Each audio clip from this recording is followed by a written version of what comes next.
The driving force behind IT skills training. CompuTeach, sponsors of Pulling Power.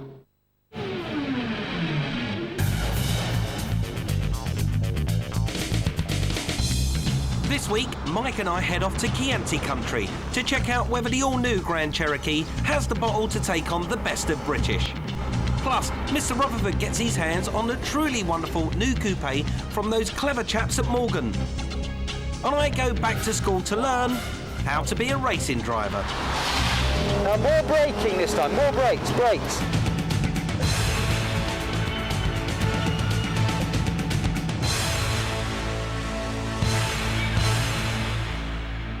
Hello and welcome to Pulling Power, where this week we're going to get all down and dirty. We've come to Tuscany, where it looks like the weather's come out to play, to test this, the latest Jeep Grand Cherokee. But I'm a little bit confused because this don't look like a new one. No, this is very definitely the old one. The giveaway is the square headlamps instead of the round ones. And before we test the new one, we've got to remind ourselves how bad the old one was. So let's do that, shall we?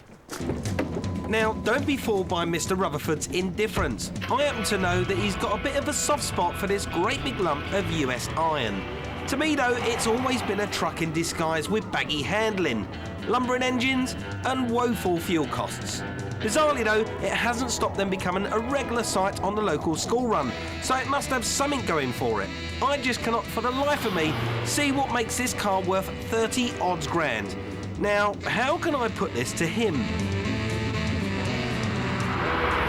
Come on, you don't have to be polite. You're underwhelmed by it, aren't you?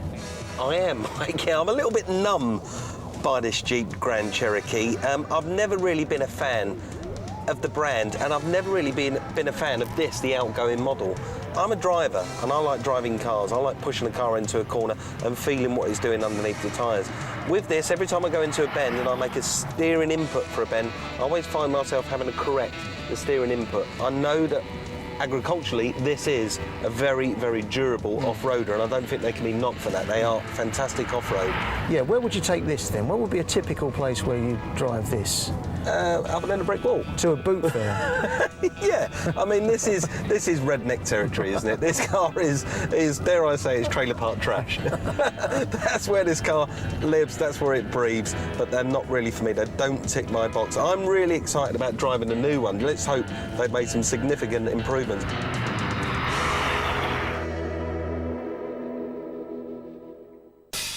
Well, Tuscany may be pretty, but there's still parts of England just as stunning. Look at this. This is Solihull. Yes, Solihull in the heart of England. And the reason I'm here is because of this. This is the Land Rover Discovery 3. This car was born out of this soil. Now, I reckon that this is the benchmark that those Americans are up against with their Jeep Grand Cherokee. And let me tell you why. Well, for starters, its off-road ability is unsurpassed. There's not a bit of this planet that this car couldn't climb over, but let's face it, who's ever going to go off-road in a brand new Discovery? They're not, are they? This car's going to spend most of its life dropping kids outside the school gates, going to the shops, or hacking up and down Britain's roads. And that's where Land Rover have got this car spot on. It drives like you wouldn't believe. It drives like a luxury limousine rather than a big chunky off-roader. What I liked about the old Discoveries was a car that you didn't really care too much about. It was very utilitarian. But with this one, they've just raised the game on, and it feels much more like a quality vehicle. But you still wouldn't be frightened to climb into this car with your wellies on. The Land Rover factory has come in for some stick recently from environmental protesters. But I ask you, this diesel disco pushes out roughly the same CO2 as a petrol-full Galaxy, and nobody is seriously saying we should stop building MPVs. My only gripe is that with some models costing well over 40 grand, it's a car that most of us can only think about a few years down the line as a second-hand buy. So the new Discovery drives exceptionally, but just look at the way it looks. It's fantastic. High waistline, big slab sides, this familiar silhouette carried over from the original Land Rover Discovery. This is what those Americans are up against. If they can get their car feeling and driving like this new Discovery, then you never know, Land Rover may have some competition on its hands. But we're going to find out later on in the show when me and Mike put the new Jeep Cherokee through its paces.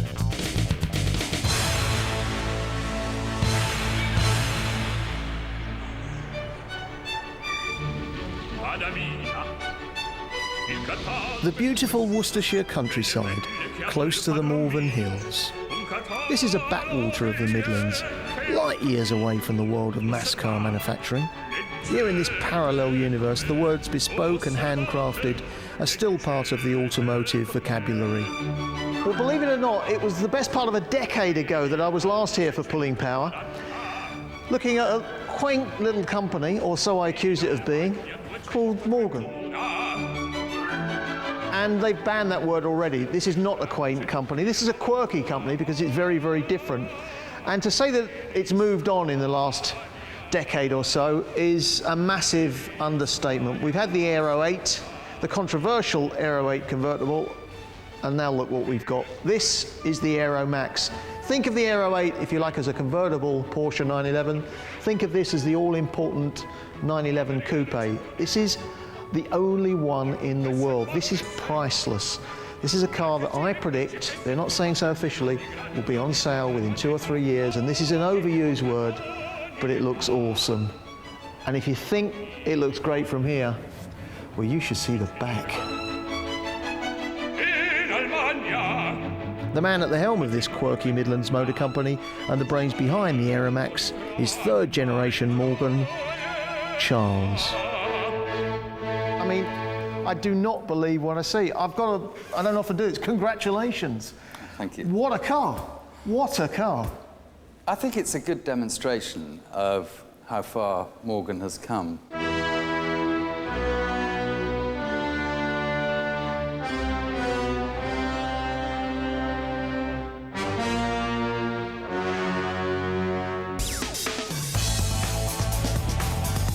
Well, Charles, I hope people can appreciate the fact that I am on the left side, but I have got the steering wheel in my hand.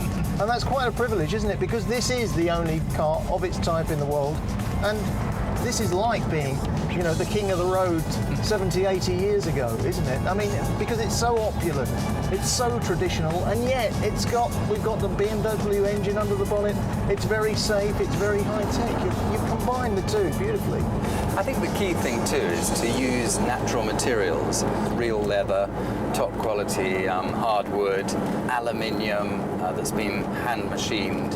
So I think where you've got those sort of really nice natural materials, they will age beautifully, and unlike any sort of modern plastic, will look actually probably even slightly better when they're 10 or 20 years old.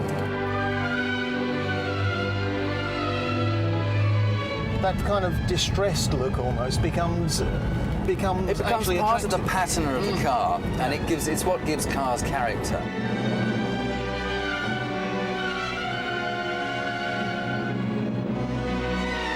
He may be the godfather of this little stunner, but who came up with the classic design? Well, I've got to tell you, this part of the story is going to make a little bit of motoring history. I've always wanted to do a sort of Atlantique, if you like, body on the Aero 8.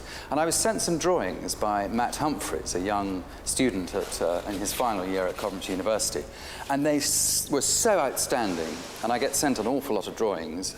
They were so outstanding that I called him in. Well, Matt, this is a fairy tale story. There you are. I don't mean to sound patronising, but you're a college kid. You're still at college. You send your work into Morgan. They like it. This is what we end up with. The crazy story, I mean, I don't believe it myself half the time. I read in the magazines and things and I don't believe it.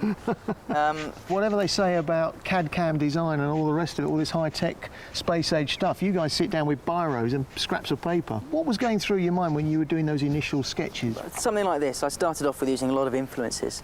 So we're talking about Bertarelli Bentleys, really vintage things. I'm an absolute car nut. And I just really wanted to capture some of that passion and that excitement and that feeling of driving a Talbot Lago down Hollywood in the 1940s and capture it in this car. Well, go to a normal car company, whatever that is, and you'll see lots of robots, lots of sparks, lots of metal bashing. I think it speaks for itself. This is Morgan. But look what we found in the corner. This is the way they do things here. This is a big piece of history. This really is something that will end up in a museum one day.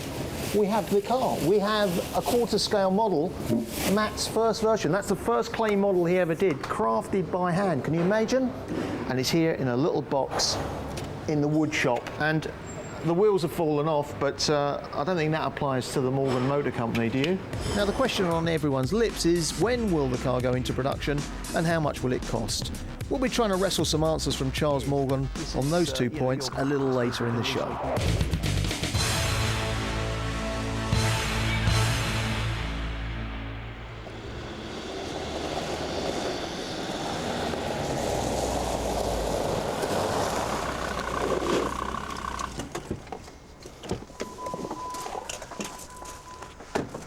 Well, Mike, there it is, the brand new Jeep Grand Cherokee.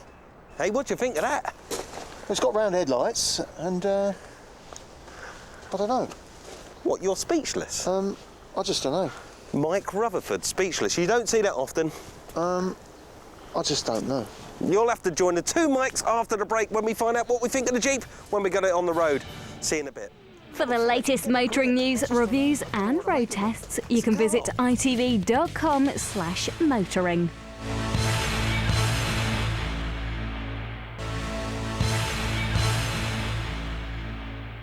Now, before the break, young Mike Rutherford here didn't have an opinion on this car, but you must have one now. No, it's not often I'm speechless, but I was initially with this because I'm slightly underwhelmed, to be honest. The more I'm looking at it, the more it's growing on me. This at least says it's a piece of Detroit iron, and it's all the better for that. These round headlights are brilliant. A real Jeep must have round headlights. Never mind what it looks like, Mike. It's all about the driving experience. Can't wait. And you're my designated pilot.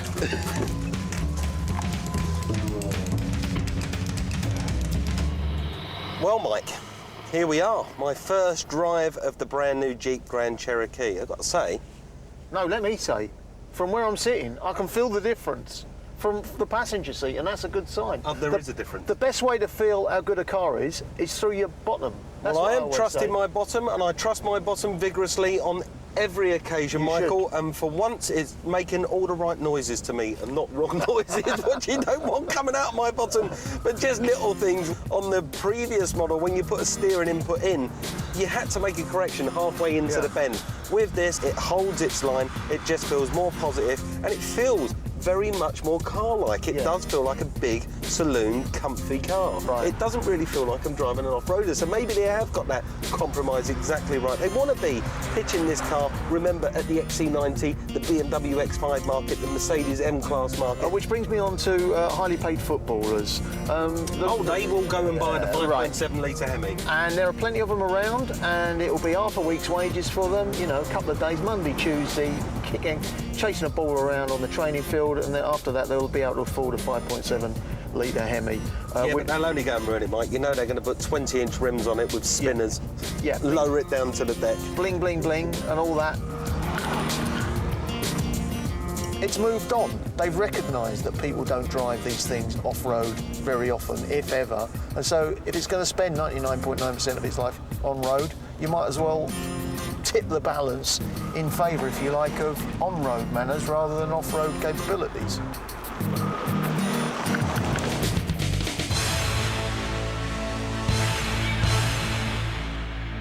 So you like the look of that new Grand Cherokee, but you can't afford the new price and fancy popping down to your local showroom to have a deal on a used one. Well, there's a few things you should know.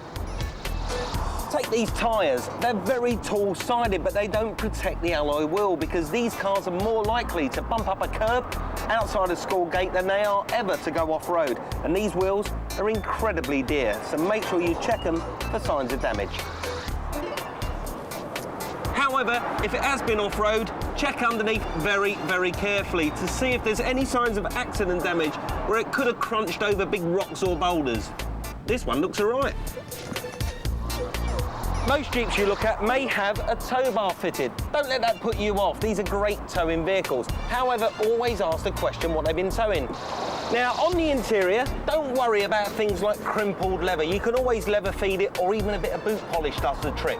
Worry more about the electrics. American cars are usually stacked with them. This car's got electric windows, electric seats, electric mirrors. Make sure you try every button and every feature till its fullest. So, what's it worth? A car like this very tidy X-Plate Grand Cherokee Limited with 70,000 miles on the clock is worth between £12,000 and £13,000.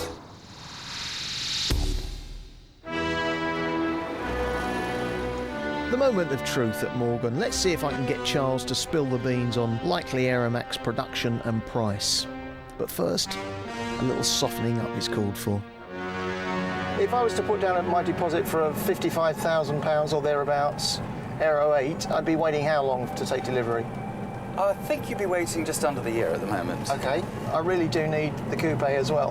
What would the official word back from Morgan be? The official word from Morgan is that there is a lot of work to be done to actually make this car ready for production. Can you not give us a little bit more hope? It will go through the normal process that any car goes through before it's fit for production. I wouldn't like anybody to get the idea that, you know, just tomorrow they can drive around in one, I'm afraid. Right. I can't believe Morgan aren't going to build this car for about £80,000, and for that sort of money, and I'm talking about a wait of 2 or 3 years perhaps, and a long waiting list, but for that sort of money, look what you get.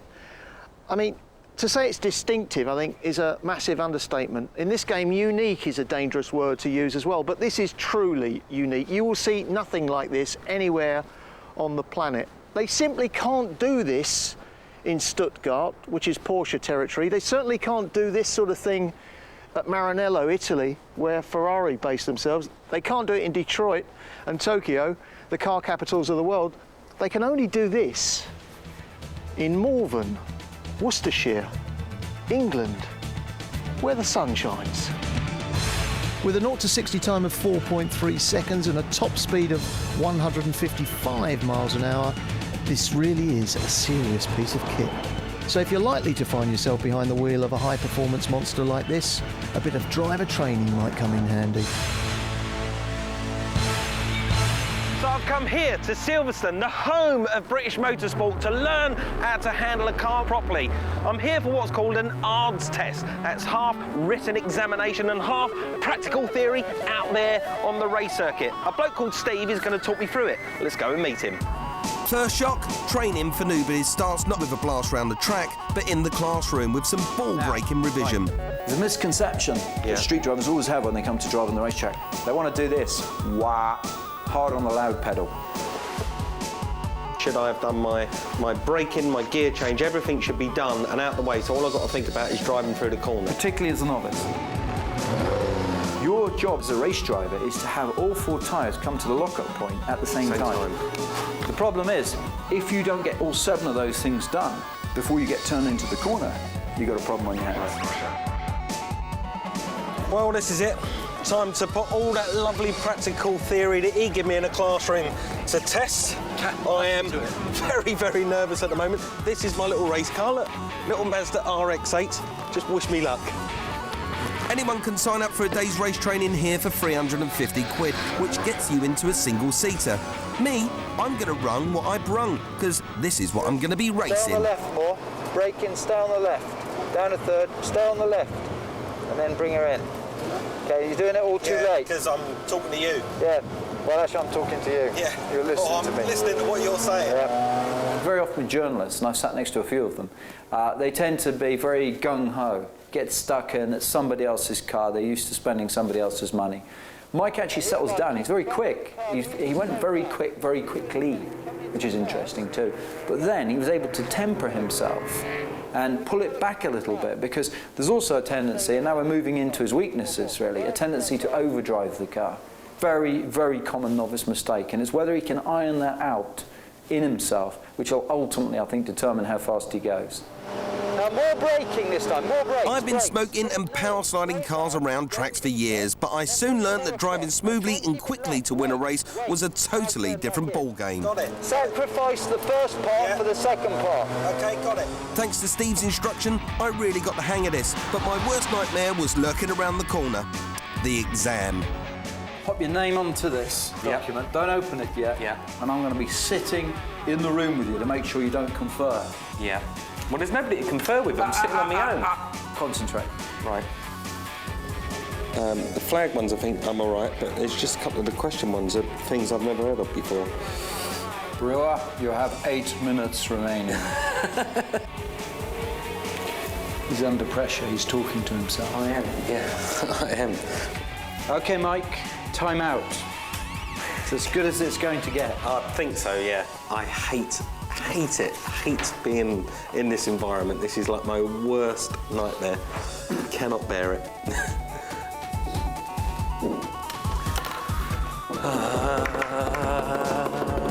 How do you think you did? I think there's a couple wrong in there, Steve. I'm confident in me driving, but you know, I'm not very good at exams.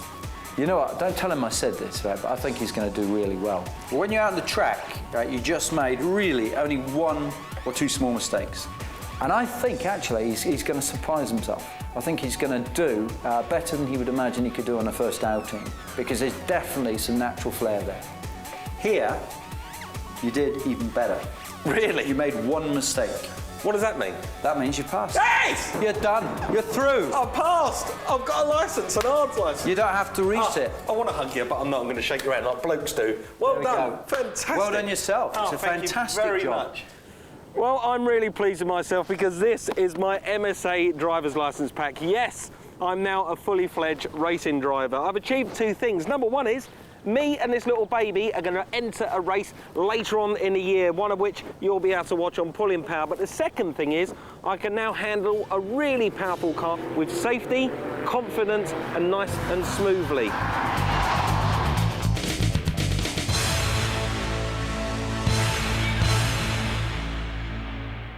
Well, we've driven the old and we thoroughly tested the new, but what do me and Mike really think about the new Jeep Grand Cherokee? Mike? It's very simple. It really is so easy to work out, this vehicle. What Chrysler Jeep have done, taken the old one, if you like, a 4x4 truck, an old mud plugger, transferred it into a proper luxury all-wheel drive saloon car almost. Unlike all the other manufacturers who seem to be taking their luxury proper motor cars and turning them into trucks. That's it for me and Mike. We'll see you next time on Pulling Power. For the latest motoring news, reviews and road tests, you can visit itv.com/motoring.